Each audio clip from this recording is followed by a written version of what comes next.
فرعون اور اس کی خادمہ۔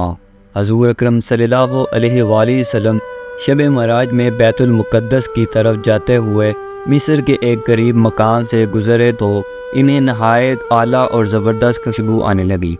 آپ صلی اللہ علیہ وآلہ وسلم نے حضرت جبرائیل علیہ السلام سے پوچھا کہ یہ خوشبو کیسی ہے؟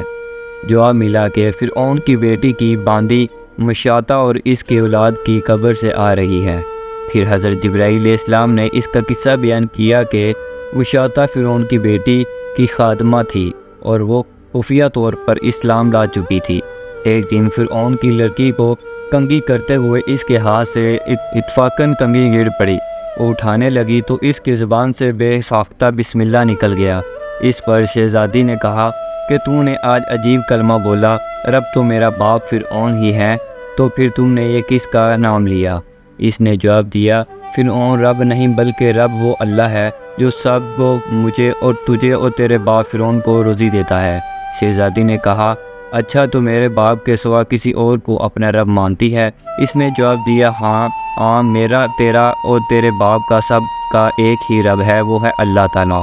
شہزادی نے یہ سارا قصہ اپنے باپ کو بتایا۔ وہ سخت غضبناک ہوا اور اسی وقت اپنے اسم لازمہ کو بلوایا اور پوچھا گیا کہ تو میرے سوا کسی اور کو بھی اپنا رب مانتی ہے؟ اس نے کہا کہ ہاں، میرا رب تیرا رب اللہ ہی ہے جو بلندیوں اور بزرگی والا ہے۔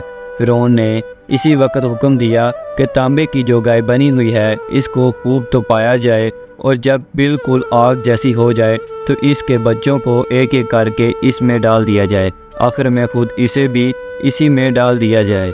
چنانچہ وہ گرم کی گئی۔ جب آگ جیسی ہو گئی تو حکم دیا گیا کہ اس بچے کو ایک ایک کر کے اس میں ڈالنا شروع کر دو۔ اس نے کہا، بادشاہ ایک درخواست میری منظور کروائی جائے کہ میرے اور میرے بچیوں کی ہڈیاں ایک جگہ ڈال دینا۔ اس نے کہا، اچھا تیرے کچھ حقوق ہمارے ذمے ہیں اس لیے یہ منظور ہے۔ اس کی دونوں بچیاں اس کی آنکھوں کے سامنے اس میں ڈال دی گئی اور وہ فوری جل کر راکھ ہو گئی۔ پھر سب سے چھوٹے کی باری آئی جو ماں کی چھاتی سے لگ کر دودھ پی رہا تھا۔